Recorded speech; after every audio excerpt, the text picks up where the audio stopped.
There's beauty everywhere. We can see it if we care. It gets hidden in the depths of lies we live to try and give some meaning to this world. The separation is a myth, 'cause truly we are one. One voice, one people, and one sun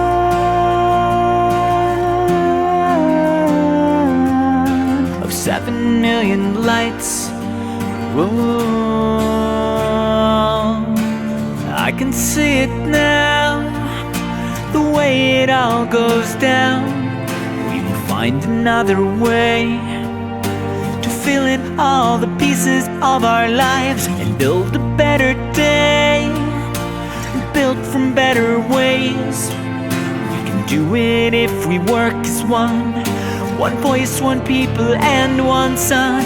We're 7 million strong. Together we will sing one song to change this world today. We're 7 million here to stay. We're 7 million lights. Together we will shine so bright. We can do it if we work as one. One voice, one people, and one sun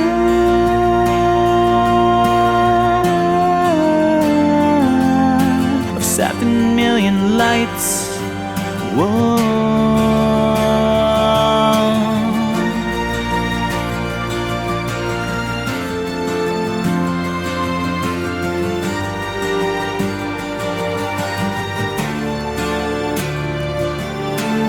Everything has changed. The light inside is now in range. If we can tune it in, our lives together can begin. As consciousness evolves through problems that we're meant to solve, and kindness is the key. One voice, one people, singularity. We're 7 million strong. Together we will sing one song to change this world today. We're 7 million here to stay. We're 7 million lights. Together we will shine so bright. We can do it if we work as one. One voice, one people, and one sun. We're 7 million strong. Together we will sing one song to change this world today. We're 7 million here to stay. We're 7 million lights. Together we will shine so bright. We can do it if we work as one. One voice, one people, and one sun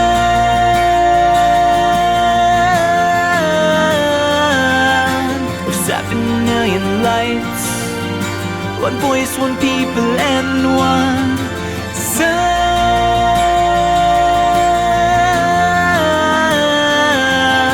of 7 million lights. One voice, one people, and one sun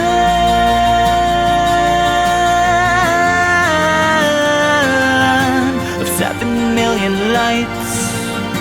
One voice, one people, and one sun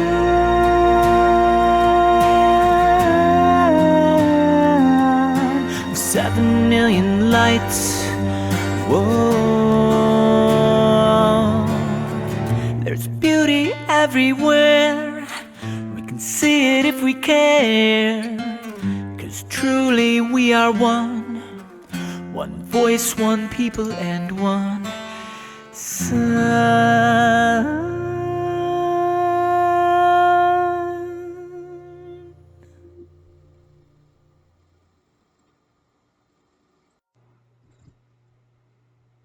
Hi everyone, and thank you Ben Carroll for letting us use this beautiful song of yours, 7 Million Lights, at the beginning of the videos. My favorite song.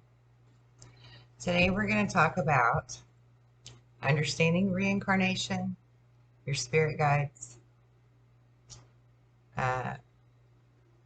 the zodiac sign you were born into, and how that all ties together. So we're going to start with talking about spirit guides. They're all around us all the time. They're when we before we came here, we agreed to certain lessons. We learned uh, other gifts and attributes that we could bring forth with us into this new physical form. And we were also assigned guides and angels to help us on our way. Now, guides and angels have their own set of natural law, or, some people refer it as the law of one. Um, they can help you as long as you are willing to let them help you. So you have to ask for help. You have to ask them for guidance. Um, they can't change your free will. That's the beauty of you being a human being, is free will.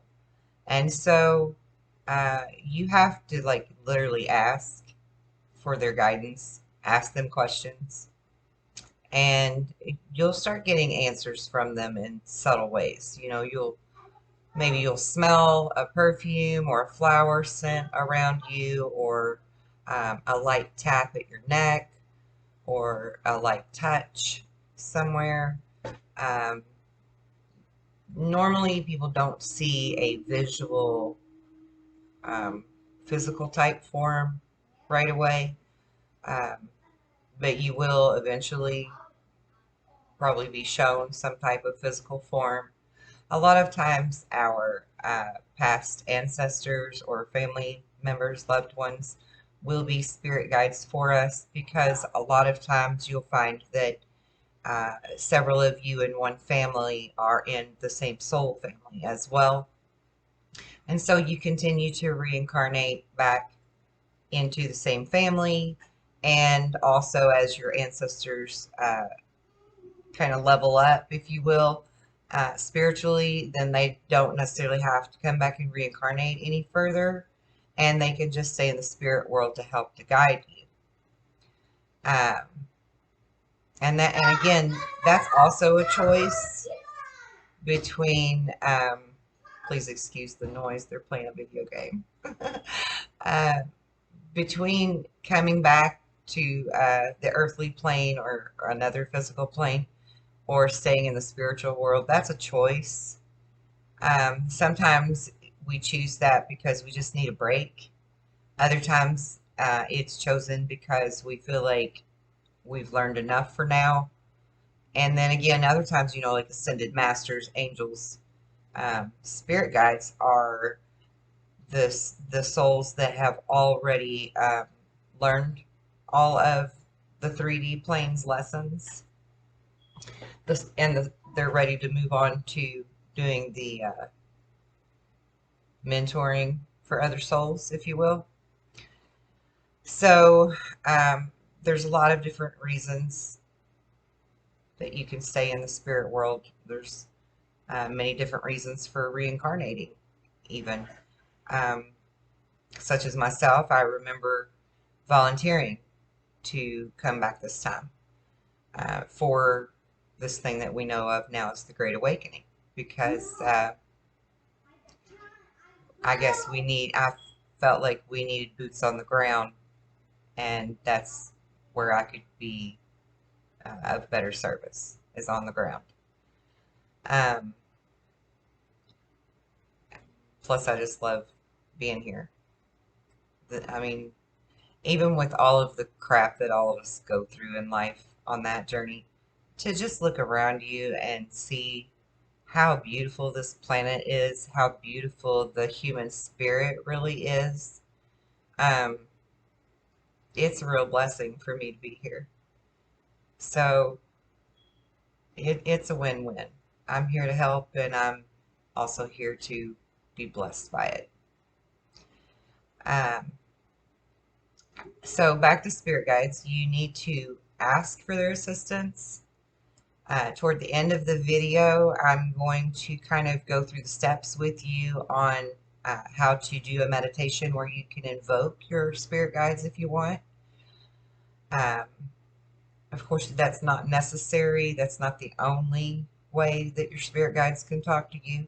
I mean, like I said, they're all around you every single day of your life. They've been with you since birth, guiding and nurturing and gently helping to direct you.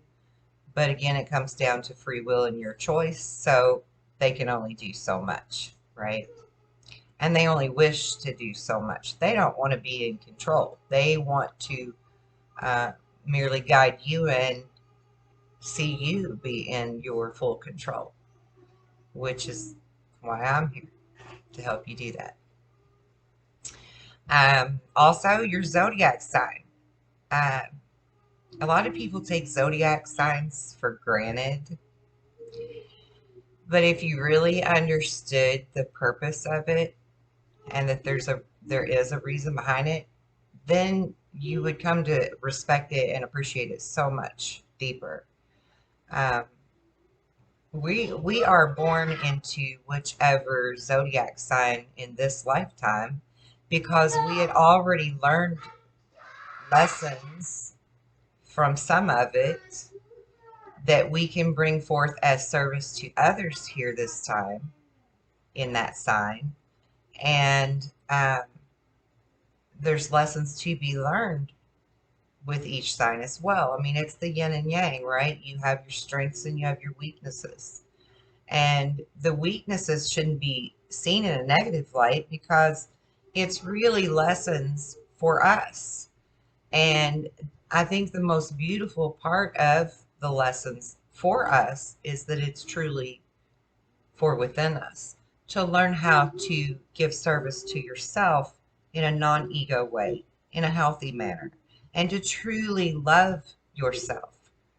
So once you understand those imbalances that need to be um, raised in your vibration, then you're truly learning how to love yourself. And then um, in that respect, the gifts that you came here with, you can truly offer to humanity in a selfless, loving, healthy manner. And I'm not saying that it's not possible to offer the good things about yourself if you don't understand everything about yourself to the point of acceptance and loving thyself completely. Because I know plenty of people that are really great, beautiful people that would do anything in the world to help someone else, but are very, they hold back for themselves. You know, they put themselves on the back burner a lot of times. And that's a very beautiful selfless gift, but it's also a very sad gift for themselves. It's a sad disservice to their self.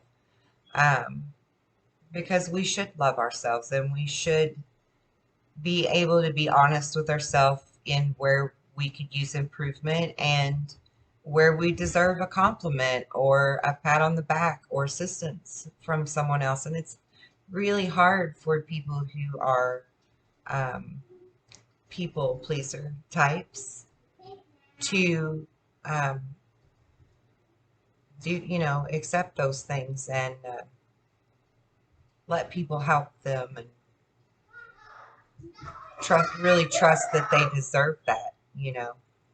So I want you to think about your zodiac sign. And, who are you for yourself within that sign? Not just who are you for everyone else in the world on the outer scale of it. Look within, you know, really look within. Um, I personally feel like the Cancerian sign is probably the oldest souls and the most wise in some aspects because they're very intuitive, they're very compassionate, empathetic. Um, they just really want to give their all to the people that they love and to total strangers. The majority of Cancerians that I know are very humanitarian and environmental. Um, Again, I do apologize for the noise. Uh, but it's very important to remember. So as I was saying, it's okay to love yourself. So just try to remember that it's all right to need things and want things for yourself. Don't always just be the people pleaser. Really love thyself. I want to encourage that like immensely to everyone. Really love yourself. Okay? Um, and remember to ask your guides for assistance. You can ask specific questions. I mean, the more specific, the better the answer is going to be anyway. So really ask specific questions. Um, and then listen for a voice or a sign or some type of synchronicity, you know, numbers on the clock showing up the same all the time, like 123 or 444, you know. Pay attention because that's your guides trying to speak to you, even when you're not asking questions. So um, be more present in the moment and pay attention to the magic that's truly all around you all the time, like all the time. Um, and also,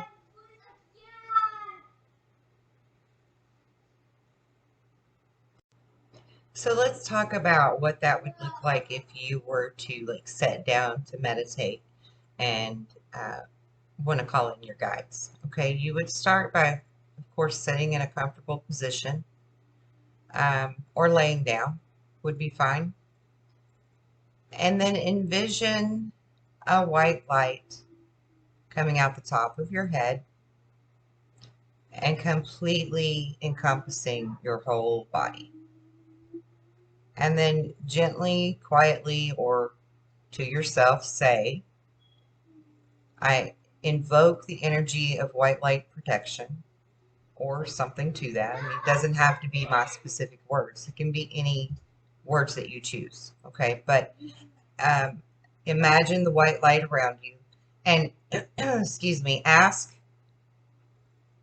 or tell, rather, uh, the light energy that's around you that you want it to encompass you, encompass the room, encompass the house that you're in or the building, and to protect you and shield you against negative energy, and to welcome in your loved ones, your spirit guides, your angels, source, God, whoever you want to invite in. And that makes a clear intent for who or what you're allowing the communication with while you're in your meditative state. And it also puts the shield of protection around you while you're in your meditative state. And there's a great importance in doing that actually, because when we go into meditation, whether we're sitting like literally trying to be meditating, or we're just raking the grass or driving down the road or whatever it is, and you're kind of in that trance-like state, you are open to any type of interception whenever you are astrally raising your soul out of your conscious awareness, out of your body, right? So it's good to focus on a protection shield around you and to be clear in your intent if you're going to invoke entities to speak with you. Now, with that being said, spirit guides, source, our family, our loved ones that have passed on, will all try to interact with us on a daily routine basis, subtly in some way or another. And we don't necessarily need protection from that, because those are just going to be the good entities that are around us. Granted, there's ghosts and poltergeists and things like that. in homes or attached to physical items on occasion, but generally speaking, those things cannot bombard you unless you're open and welcome to it.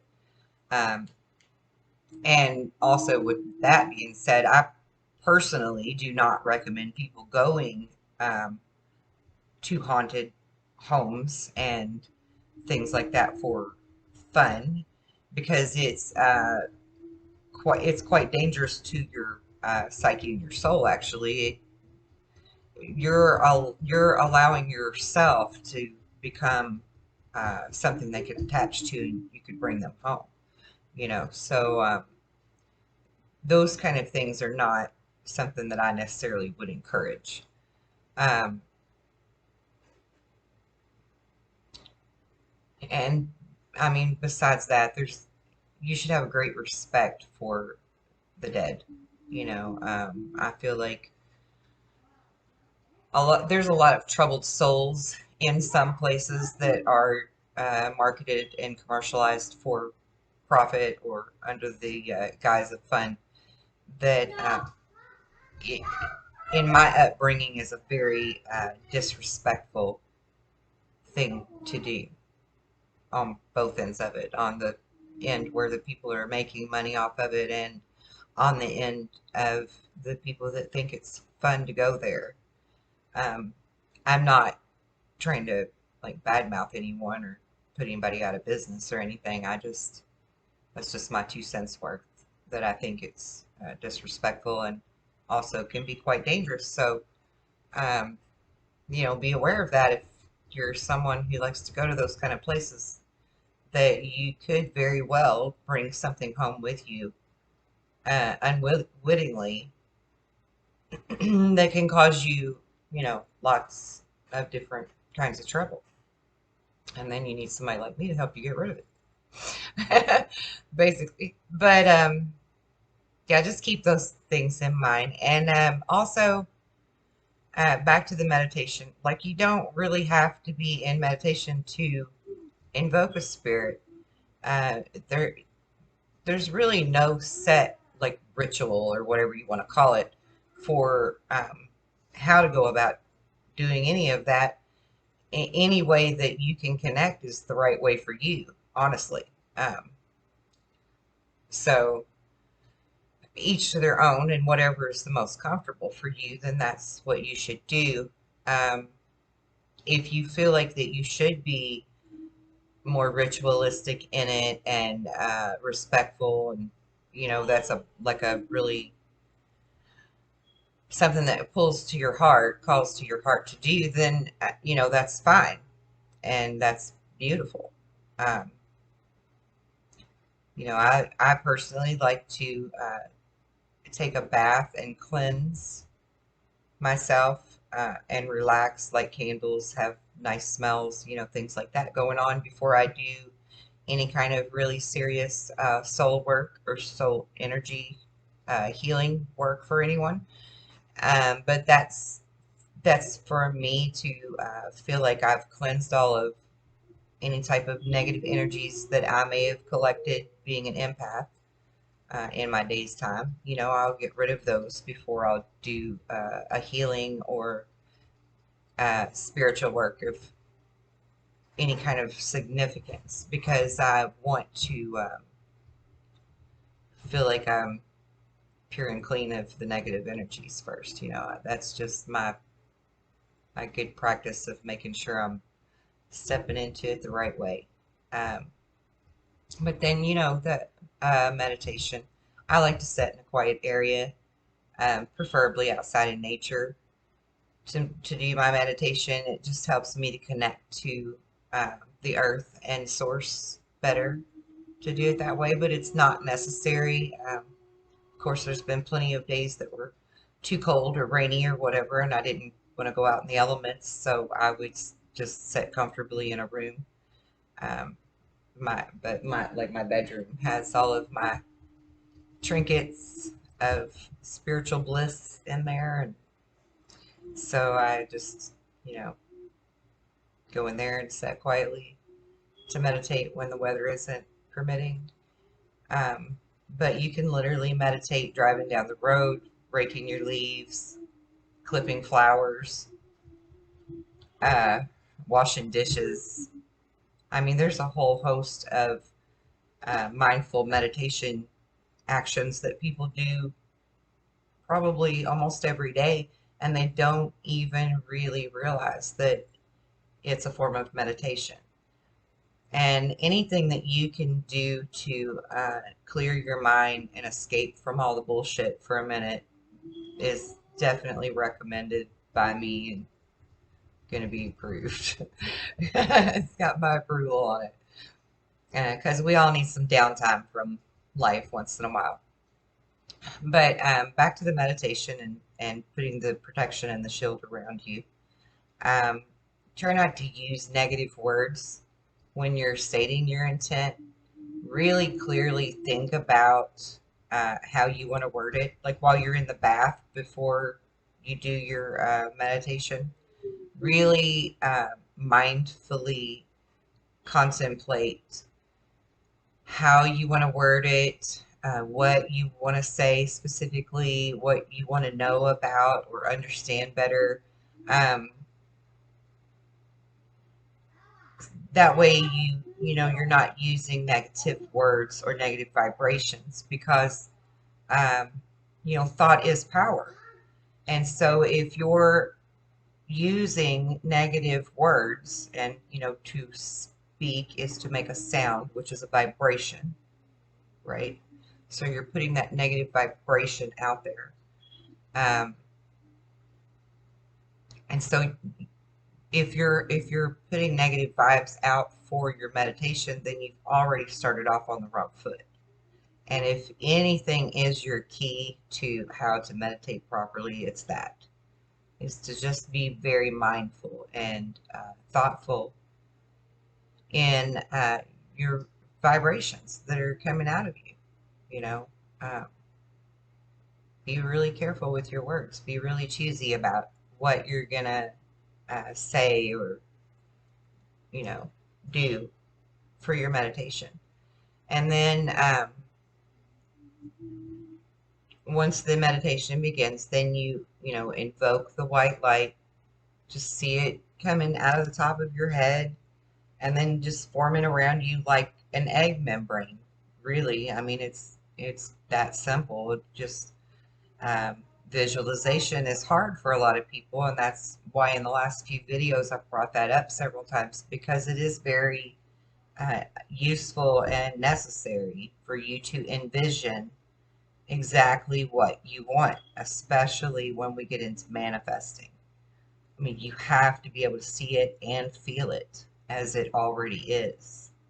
So you need a concise, clear um, image of what it is that you want to achieve or have in your life or for you or, what personally, your health or whatever.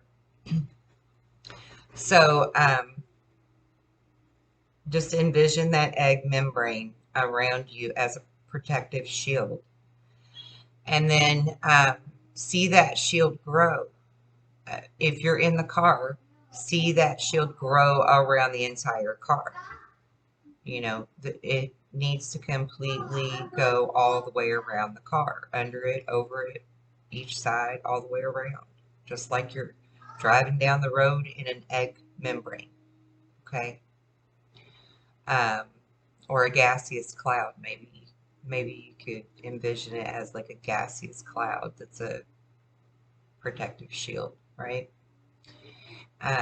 See it surround your house that you're in, or the vicinity of the yard that you're in, or wherever you're at. Just see that membrane grow and grow and grow until it's encompassed a good portion of an area. And then start asking your guides, ask source, ask your angels the questions that you need answers to. We have lots of questions, and you don't really need to feel like you're asking too many questions necessarily, but just keep in mind that, when they start answering you, that you may be getting a lot of answers all at once, and it might bombard you or confuse you into which thing is which.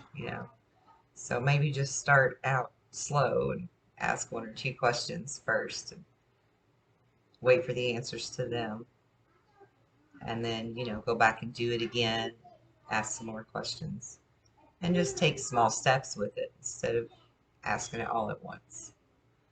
Um, but they will start answering you, and you'll hear it in like subtle ways. You may not necessarily hear an actual voice. Um, you may not see an actual image, as I was saying earlier, especially right off the bat. But that's okay because I mean that's how they do things. Um, they're going to try other ways to see if you're listening first. I think as a test, maybe. Um, but just start asking whatever it is you need clarity on. Let me look over my notes here and see if I'm missing something. I feel like I'm forgetting to tell you something.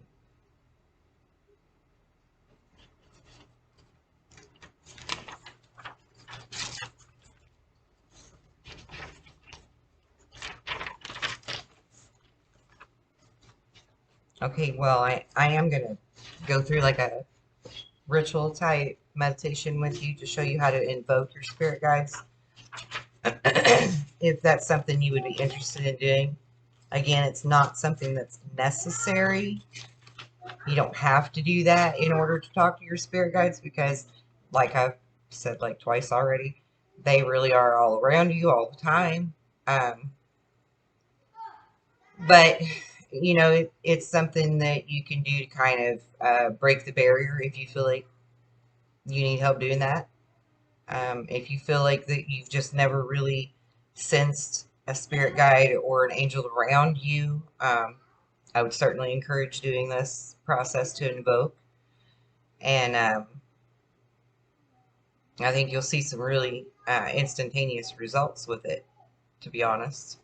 So for those of you that would want to do something like that, I'm going to go through the steps and teach you how to do that. And,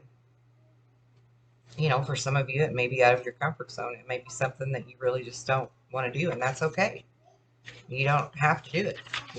It's not necessary to talk to them. It's just an extra step. So, excuse me. I like to use candles when I'm invoking my guides. I typically use 3 violet and 3 white candles, but you don't have to. You can use as many or as little candles as you want. 1 is fine. White is great for any reason to talk to spirits, regardless of what it's for. And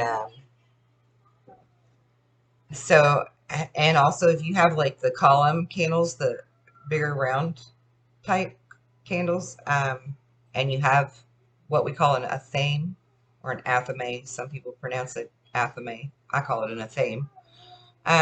Or even just, a butter knife would work if it has like a kind of a sharp point to it.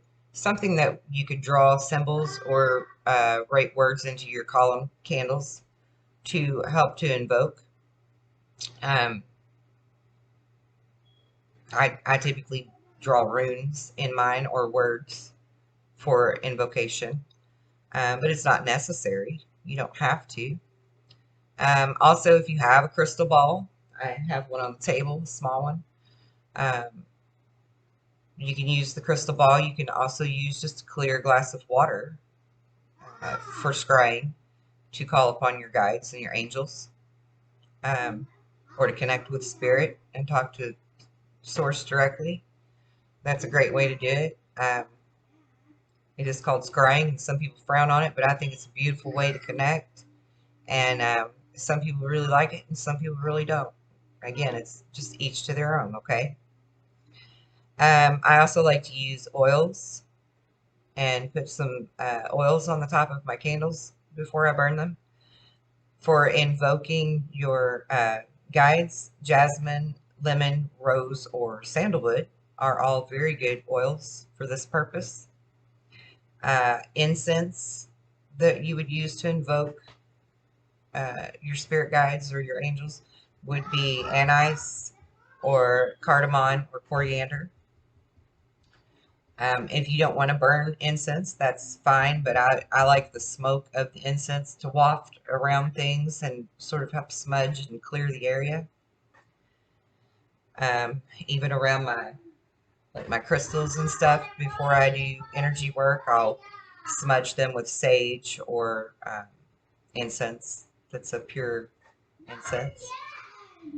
Uh, you can invoke your spirit guides at any time of the moon. There's no moon phase in particular for doing anything like that, though the moon does play an important role in a lot of manifesting.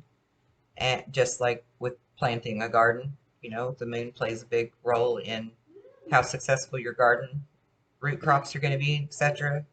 So learning the moon phases is something that we're going to cross later on.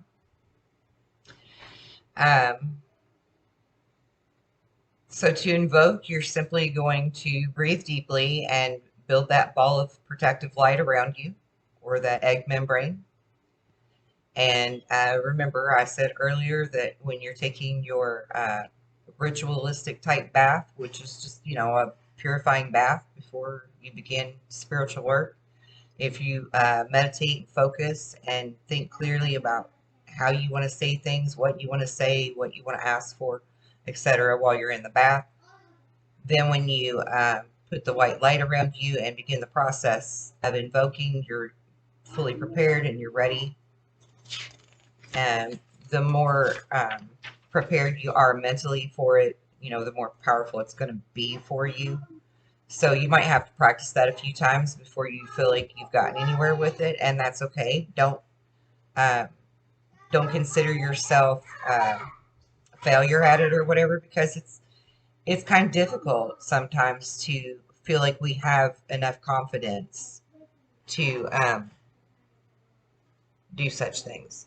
And quite frankly, some people are sort of fearful of it too. And so if you're scared of invoking your spirit guides and your angels, this is not for you. Don't do that. Okay? There's nothing to be fearful of, but except for fear itself. So if you have that fear of doing this, then you don't want to do it until you can deal with that fear-based energy, because that's just going to give you a negative outcome. Okay? Just simply because of your fear. All right, so light your candles and state your intent. I am here to make contact with my spirit guides and to acknowledge them. And with your athame or athame, inscribe into your violet candles the word spirit and sprinkle them with oil. Light one at a time, and each time you light the candles, say the word spirit or think the word spirit as you inscribe it into the candle. And then direct your energy into it and say, here do I light the first lamp of spirit. May its light reach out across the barriers from this world to the next. May it make contact with the world of spirit into which we will eventually enter. Now, again, you don't have to say those exact words, just something that's the gist of it, right? Because there are no wordings that is the magic bullet, right? I mean, it's all magic, basically. Everything around you is magic. Your words are magic. They're vibration. Your thought is magic. And what is magic? It's just science that's yet to be explained in a lot of cases. I smile because they're actually finally catching up with me, and the science is proving everything I've been saying for the last 30 years or so. Um, so that's awesome. So then take your incense and sort of waft it around, sensing the whole area. You know, you're around your candles, around yourself a little bit, um, and just repeat the words merge, or think about the word merge as you're wafting the smoke around. Just think about merging with your spirit guides for a conversation. It's really, you're just like opening the door, is what that means, to merge. You're opening the door and allowing them to come in. You know, no different than if someone come knocking at your door, they're waiting for you to greet them and open the door. Okay. So you're just simply saying or thinking merge, or even enter, or come in. Anything like that will work. Um, so then uh, focus back on your candles again and think about the spirits that you're wanting to bring in after you say come in or merge or whatever you want to say. Just focus back on the intent of what you're merging, of who you're merging, right? It's your uh, spirit guides, your angels, God, source, whatever you're wanting to talk to, right? Um, Let me look at my notes here and see what I'm forgetting. Make sure I'm not forgetting anything. So, and with each candle that you light, I don't know if I said this or not, with each candle that you light, you're going to think the word spirit, or you're going to write it in your candle if you can. Okay. So with every single candle that you light, think about invoking spirit. Okay. Um, in the white candles, I will write the word truth, or something similar, so that you're getting accuracy, you're getting clarity. You can even use the word clarity. I mean, whatever you want to write in it for the outcome that you're hoping for connecting. Okay. So, and truth is a pretty broad general word, or clarity, either one would work really beautifully. So, you can do that. And then again, you're going to waft each time you light a candle, or after you've lit all of them, remember to waft your incense. Remember to waft your smoke, and to say come in or merge. Okay. Um,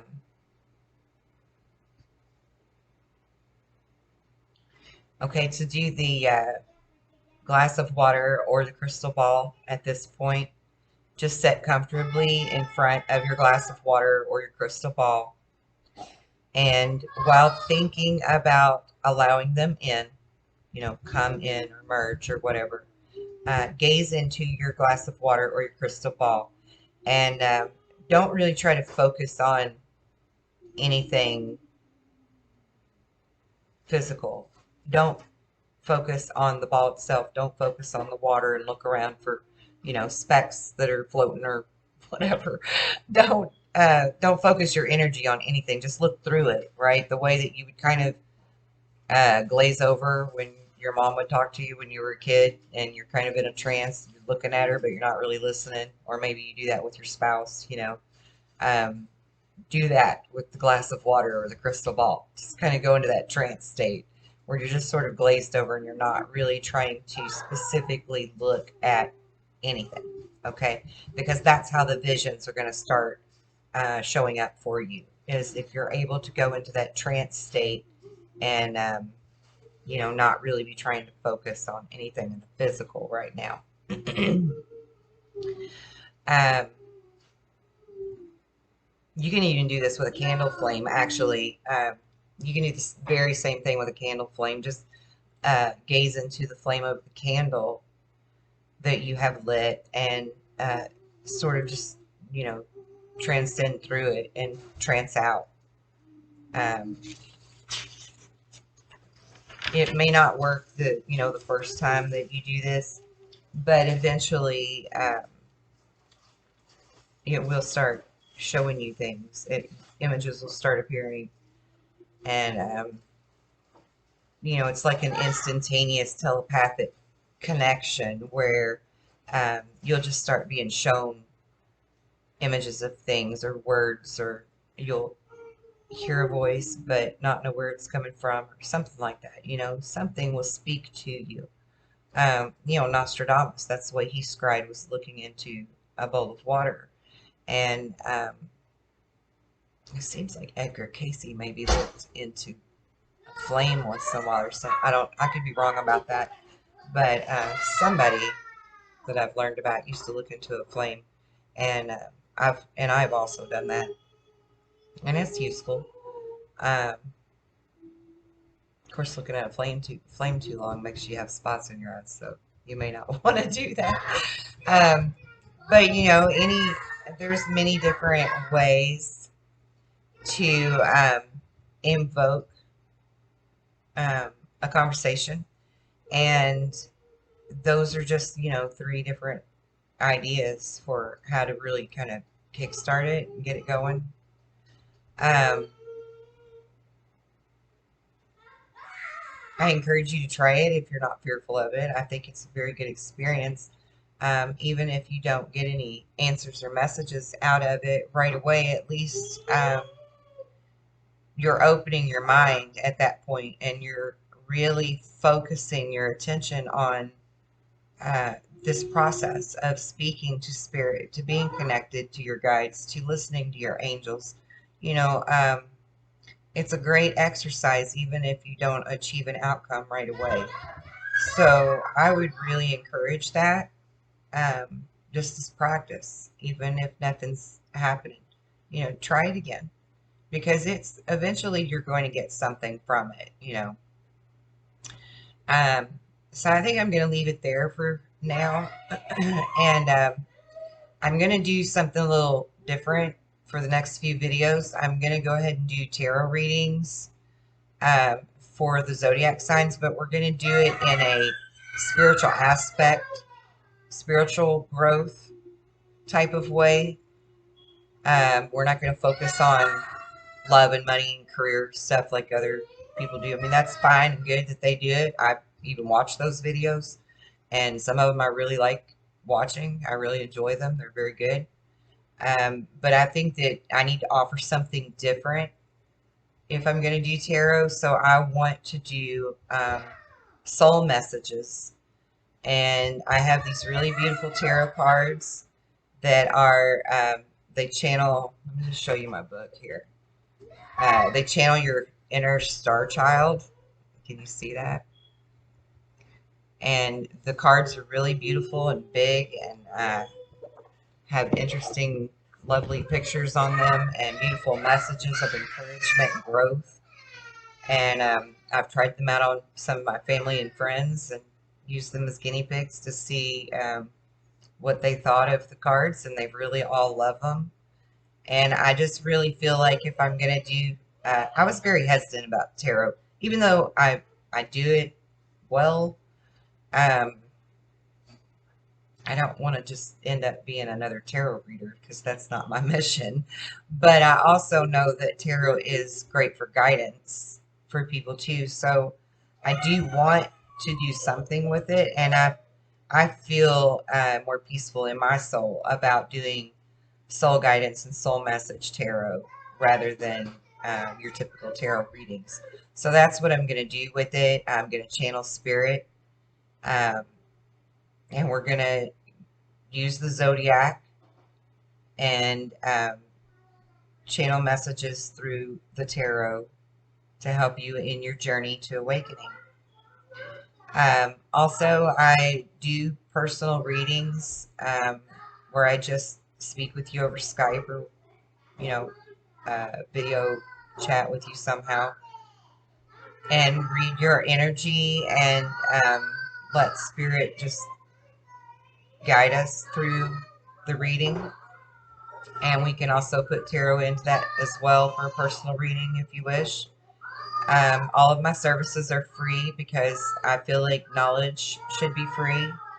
And uh, I have a vast amount of knowledge to share, and I couldn't, in good conscience, do it in charge. Um, so I want to help you evolve and awaken in the easiest form for you. This shouldn't be hard or burdensome or scary to anyone to awaken. And there's many different avenues to take to awakening. So we're going to figure out what's best for you and get you raising your vibration. Um, Again, the links are on my channel for how to contact me. My email is earthsong747@gmail.com. I have a Facebook group that's called Earth Songs Spiritual Lovecraft. Please go join that. And there's also a calendar link to book appointments that way if you wish. All on my channel, not beneath the video, but actually go to my channel. They should be there. If they're not, leave a comment on the video and let me know because they should be there. But somebody said earlier they were having trouble finding them. So if you have trouble, please let me know. And yeah, I'll see you in the next few videos. We're going to do spiritual Zodiac stuff. So have a blessed day and thank you for watching and please subscribe. Be blessed.